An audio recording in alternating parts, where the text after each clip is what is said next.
लोगों से अपार मिल रहा है, उसको देख कर के लग रहा है कि हम भारतीय जनता पार्टी ही चौथी बार निगम के अंदर फिर से आएगी और लोगों की सेवा करेगी। केजरीवाल के जो हैं मुद्दे उसमें यह है कि उन्होंने शराब के ठेके जगह जगह पे खोल दिए हैं और वो बच्चों को भी शराब की गंदी लत डाल रहे हैं।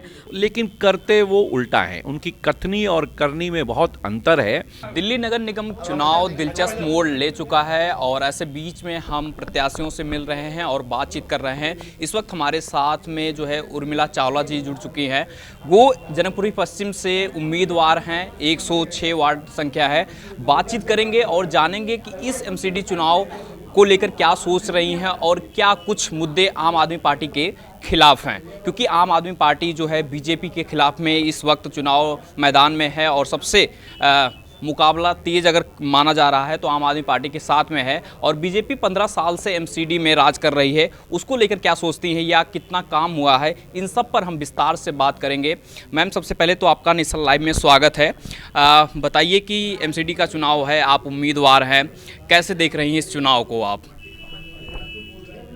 इस चुनाव को अच्छे से देख रही हूँ और इसमें केजरीवाल के जो हैं मुद्दे उसमें यह है कि उन्होंने शराब के ठेके जगह जगह पे खोल दिए हैं और वो बच्चों को भी शराब की गंदी लत डाल रहे हैं और वो एक के साथ एक जो बोतल फ्री देते हैं शराब की, उससे महिलाएं भी बहुत परेशान हैं और वो पानी भी जो है बहुत गंदा आ रहा है। और उन्होंने जो बसों का वादा किया था और उन्होंने कोई भी बस नहीं खरीदी है और जो भी बसें हैं वो दिल्ली सरकार की नहीं, केंद्र सरकार का उसमें पैसा लगा हुआ है। ठीक है मैम, आपसे अब जानना चाहेंगे, क्योंकि आप जो है राजनीति के थोड़ा परिपक्व दिख रहे हैं। सर, आपसे हम ये जानना चाहेंगे कि नगर निगम के चुनाव है सामने, आपका कड़ा मुकाबला जो है यहाँ की आम आदमी पार्टी की नेता से है, तो कैसे देख रहे हैं, कितना काम किया है 15 साल में बीजेपी ने और उस आधार पर कैसे देख रहे हैं जीत इस बार कैसे रहेगी? 15 सालों में भी भारतीय जनता पार्टी निगम में रह करके बहुत पूरी दिल्ली की सेवा की है और इस बार भी आप देखेंगे जिस प्रकार का जन समर्थन, आशीर्वाद और प्यार और स्नेह लोगों से अपार मिल रहा है, उसको देख कर के लग रहा है कि हम भारतीय जनता पार्टी ही चौथी बार निगम के अंदर फिर से आएगी और लोगों की सेवा करेगी। लेकिन सर, ये हमेशा आम आदमी पार्टी की बात करें तो वो आरोप हमेशा आप पर यही लगाती है कि पिछले 15 साल में दिल्ली को कूड़ा किया है दिल्ली एमसीडी ने जो है, और साथ ही आप पे कई आरोप लगते रहते हैं कि जैसे भ्रष्टाचार की बात हो एमसीडी में, ये भी आरोप हमेशा अरविंद केजरीवाल सरकार की तरफ से लगते हैं। उस पर क्या कहना है आपका? अभी हाल ही में जिस तरीके से गाजीपुर लैंडफिल साइट पर भी अरविंद केजरीवाल गए और वहाँ से ये दिखाने का प्रयास रहा कि दिल्ली बीजेपी ने या जो एमसीडी में राज कर रही दिल्ली बीजेपी उसने काम कुछ नहीं किया है। उनको अपने विषयों से, मुद्दों से भटकाने की आदत है।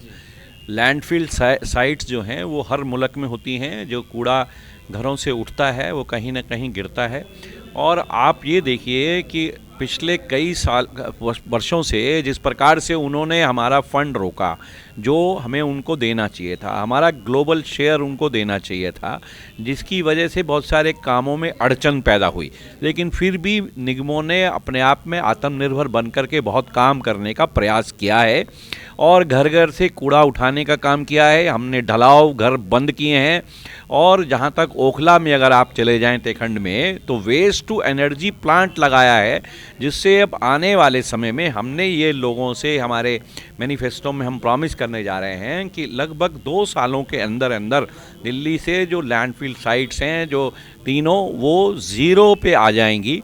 और ये जो हमारा फंड नहीं दिए उसका आप कितना बड़ा आप समझिए योगदान रहा है इन सब चीज़ों के लिए। हर काम हमारा वो रोक रहे थे, आप सौतेला व्यवहार निगम के साथ कर रहे थे और जो उनके खुद के अपने जो भ्रष्टाचारी जो हैं मिनिस्टर सत्येंद्र जैन जी वो अंदर हैं। शराब की दुकानें उन्होंने जगह जगह खोल दी थी, पॉलिसी बनाई और पहले लोकपाल बिल लाने की बात की और ये कहा कि हम शराब बंदी करेंगे। ऐसे ही पंजाब में उन्होंने कहा नशा मुक्त करेंगे, लेकिन करते वो उल्टा है। उनकी कथनी और करनी में बहुत अंतर है। आप देखिए, अगर उनकी शराब की पॉलिसी अच्छी थी तो उन्होंने विड्रॉ क्यों की? जैसे ही एलजी साहब ने उनके सीबीआई के और सबको के सबको इंक्वायरी करने के ऑर्डर किए, तुरंत उसके कुछ ही दिनों के अंदर उन्होंने अपनी ये शराब नीति को वापस ले लिया।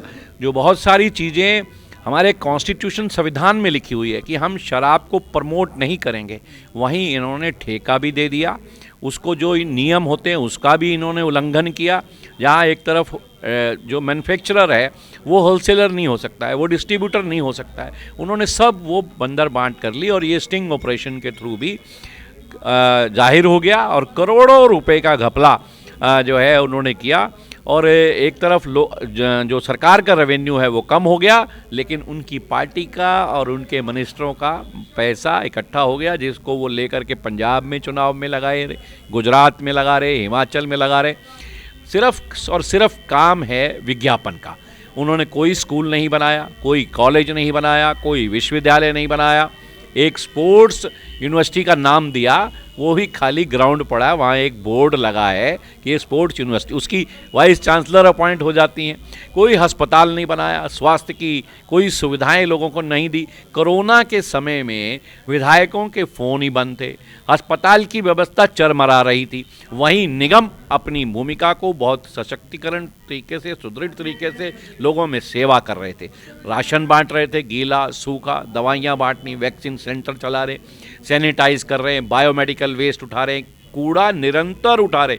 जहां लोग अपने घरों में बंद करके बैठे थे, वहीं लोगों की सफाई कर रहे थे, कूड़ा उठा रहे थे, काम कर रहे थे। सर एक सवाल ये रहता है कि जैसे कि आप कह रहे हैं कि नगर निगम का जो काम है कूड़ा उठाना या जो सुविधाएं देना होता है नगर निगम के तौर पर, वो सारी सुविधाएं दे रहे हैं आप जनता को, लेकिन सरकार यही हमेशा से आरोप आप पर यही लगता है कि नगर निगम में आपकी सरकार तो बनती है लेकिन विधानसभा में आपकी सरकार नहीं बनती। अगर इतना ही काम आपने किया है तो जी आने वाले समय में ये एक दिल्ली की जनता इस बार दिल्ली जो है इनकी आम आदमी पार्टी की सरकार को सबक सिखाने जा रही है। और ये इनके एक लोकतंत्र में एक ही तरीका होता है कि वोट से अपना मत और अपनी बात बताई जाए। और ये देखिएगा जिस प्रकार से इन्होंने व्यवहार किया है। सत्येंद्र जैन साहब जो है अंदर जेल के मंत्री हैं, हटा भी नहीं रहे, भ्रष्टाचार आरोप तो मसाज करा रहे हैं। आज एक और वीडियो मैंने देखा है जो टीवी चैनल्स ने चलाया है, किस प्रकार से बंदर बांट कर रखी है, ये इलाका तेरा है, जैसे डॉन अपने इलाके को चलाते हैं। अभी आप देखते जाइए कितना इनको एक्सपोज हो जाएंगे, ये क्षेत्र की जनता के पास मुंह दिखाने लायक नहीं रहेंगे। और आप देखिए जो है इनके विधायक जो है, अभी पिछले केजरीवाल साहब का ही बयान आया था कि वो मिल ही नहीं रहे, मेरे बहुत सारे जो है वो लोटस के तहत वो एक अभियान चला रही है भारतीय जनता पार्टी, वो गायब हो गए हैं।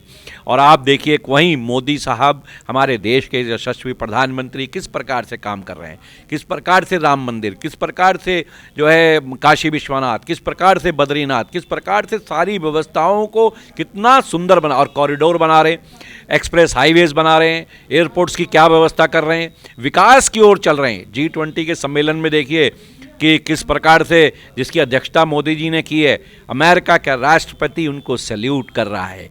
देश की जनता गौरवान्वित हो रही है कि किस प्रकार से भारत के प्रधानमंत्री को सैल्यूट कर रहा है। कभी होता था हमारे देश के प्रधानमंत्री व्हाइट हाउस से बाहर से सैल्यूट करके वापस आ जाते थे, देखकर सेल्फी खिंचा करके वापस आ जाते थे। आज चाइना भी हमसे डरता है, पाकिस्तान भी हमारे से डरता है। कैसी देश की हमारी जो रक्षा की जो हमारी नीतियाँ हैं, किस प्रकार से वो काम कर रहे हैं। ये सब जो चीज़ें हैं ये भारतीय जनता पार्टी के पक्ष में है। और भारतीय जनता पार्टी को इस बार दिल्ली की जनता भरपूर समर्थन और भरपूर आशीर्वाद देने वाली है। नगर निगम चुनाव की बात कर रहे हैं आप, और जिस तरीके से मोदी साहब के आपने जिक्र किया, उनके द्वारा योगदान दिया जा रहा है, तो क्या आप इस बार चुनाव सिर्फ नगर निगम के कामों पर नहीं मोदी जी के चेहरे पर लड़ने वाले हैं या काम पर भी लड़ेंगे? हम विकास के नाम पर वोट मांग रहे हैं, लेकिन मोदी जी के काम किए हुए भी तो हमारे ही काम है, हमारी पार्टी के नेता हैं, हमारी पार्टी की केंद्र में सरकार है, क्यों नहीं गिनवाएंगे हम उनके काम। उनका चेहरा है और ज़रूर रहेगा, वो हमारे देश के यशस्वी प्रधानमंत्री हैं और वो भारतीय जनता पार्टी से हैं। हम काम गडकरी जी के भी गिनवाएंगे, हम काम राजनाथ सिंह जी के भी गिनवाएंगे, हम अमित शाह जी के भी गिनवाएंगे जिन्होंने 370 मिनटों में हटा दी, जिन्होंने 35 मिनटों में हटा दी। किस प्रकार से वो काम करते हैं गृह मंत्री, ये सब गिनवाएंगे, क्यों नहीं गिनवाएंगे। लेकिन हाँ, मेरी तो पूरी बुकलेट पब्लिश हुई है, निगम ने क्या क्या काम किए हैं आपको मैं दे दूंगा। उसमें देखिए क्या सोलर पैनल्स, क्या पार्कों की व्यवस्था, क्या पुलों के नीचे सौंदर्यीकरण, किस प्रकार से इस फ्लाईओवर्स के जो हमने बनाया रानी झांसी रोड के ऊपर, किस प्रकार के अस्पतालों की व्यवस्था, इसकी व्यवस्था जो हमारे तहत आता है, उस व्यवस्थाओं को हमने बहुत सुदृढ़ बनाया है। देश के राष्ट्रपति ने हमें एलईडी लगाने पे हमें अवार्ड किया है। प्रदूषण को कम करना दिल्ली सरकार का काम है, लेकिन फिर भी हमने उस पर काम किया है। इन सब चीज़ों को हम गिनवाएंगे। साथ साथ में हम अपने देश के जो यशस्वी प्रधानमंत्री हैं नरेंद्र मोदी जी द्वारा, उनकी सरकार के द्वारा किए गए कामों को भी गिनवाएंगे। चलिए, आप विपक्ष की भूमिका में जो है उम्मीदवार आम आदमी पार्टी मुख्य रूप से है, उसके खिलाफ आपके क्या मुद्दे हैं? और आम आदमी पार्टी ये कहती है कि एक सवाल था इसमें कि आम आदमी पार्टी ने मोहल्ला क्लिनिक बनवाया, स्कूलों की व्यवस्था वो बोलते हैं कि सही किया, और बसों को फ्री किया महिलाओं के लिए। आप इस चीज़ को नकार रहे हैं या इन सुविधाओं को नहीं मानते हैं कि सुविधा मिली है दिल्ली की जनता को? ये फ्री की व्यवस्थाएं देकर देश को निकम्मा करने की बात है, दिल्ली को निकम्मा करने की बात है। इस तरह की व्यवस्थाएं नहीं हुआ करती हैं और इससे जो है नुकसान होता है। अभी आप देखिए, एक जनकपुरी में फ्लैट है, उसकी कीमत जो है 1 करोड़ रुपए लगभग होगी मार्केट में। उसको 2 करोड़ रुपए का जल बोर्ड का बिल दिया गया है, पानी का बिल दिया गया है। कभी ऐसा होता है? ऐसी बहुत सारी बिजली के लिए कहते हैं कि हमारा हम फ्री कर, कहाँ फ्री है? लोगों को सबको बिल आ रहे हैं। कमर्शियल उन्होंने बिलों के कितना राइज कर दिया है, वन टाइम कितने पैसे बढ़ा दिए हैं। दिल्ली जल बोर्ड पूरा घाटे में चला गया है। सभी तरह की जो व्यवस्थाएं हैं उसमें चरमरा गई। शराब, लोगों को लत डालना चाहते हैं, शराब की दुकानें खोल दी। ऐसी बहुत सारे भ्रष्टाचार उन्होंने किए हैं। कोई बस एक खरीदी नहीं, कहा था हम इतना बसें खरीदेंगे, एक बस नहीं खरीदी, और जो चीज़ खरीदते भी हैं उसमें घोटाला होता है। स्कूल के कमरे बनाए कुछ थोड़े से, कहा, और उसमें कितना बड़ा घोटाला सामने आया कि उन्होंने स्कूल बनाने में भी, उस स्कूल के कमरे बनाने में भी, टॉयलेट्स को भी कमरे बता दिए और उसकी गिनती कर दी। उसकी भी इंक्वायरी हो रही है। आप देखते जाइए आगे आगे क्या होगा। लेकिन सर, हमेशा से ये आरोप जितने भी लगे हैं, चाहे मामला चाहे शराब को लेकर मनीष सिसोदिया के ऊपर जो जिस तरीके से सीबीआई का छापा पड़ा, उस मामले में कोई दिखता नहीं ऐसा, या रिजल्ट कोई वहाँ से कुछ ऐसी चीज़ें नहीं मिलती और प्रेस कॉन्फ्रेंस करके बताया जाता है कि कुछ चीज़ें मिली नहीं वहाँ पर। बहुत पहले से कह रहे थे, देखिए मनीष सिसोदिया जी गिरफ्तार होने वाले हैं और हमें उनको खबर है। तो जिसको ये पता हो कि मेरे को वो मैं पकड़े जाने वाला हूँ, तो उसके घर में कुछ मिलता थोड़ा है, उसके घर में थोड़ा कुछ मिलेगा। उनको मालूम था कुछ ना कुछ, क्योंकि जब पता लग जाता है, चोर को भी पता लग जाता है कि मैं पकड़े जाने वाला हूँ, भागता है इधर उधर। तो ये सब बातें हैं, कोई बात नहीं, सब चीज़ें हो जाएंगी। इतने बड़ा स्टिंग हो गया, बहुत सारी चीज़ें सामने आ रही हैं। धीरे धीरे जब वो लोग पकड़े जा रहे हैं तो वो अपने आप सब बयान देंगे, ये आप देख लेना। एक अंतिम सवाल रहेगा, कितनी सीटें आ रही हैं? नगर निगम के 250 वार्ड हैं, कितनी सीटें आप उम्मीद कर रहे हैं इस बार? बहुमत से सरकार बनाएंगे और हमारे मेयर होंगे, हमारे ही स्टैंडिंग कमेटी के चेयरमैन होंगे। सीटें बता दीजिए एक बार। ये सीटें बताएंगे आपको, समय आने में बताएंगे। चलिए, तो ठीक है, तो चलिए, नगर निगम चुनाव पर जो है बातचीत हो रही थी और जो भी मुद्दे थे आम आदमी पार्टी के खिलाफ थे या फिर जो बीजेपी ने काम किया है नगर निगम पर, उन सब पर विस्तार से चर्चा हुई। कैमरे के पीछे हमारे सहयोगी रोहित जोशी, मैं शिवशंकर उपाध्याय, धन्यवाद।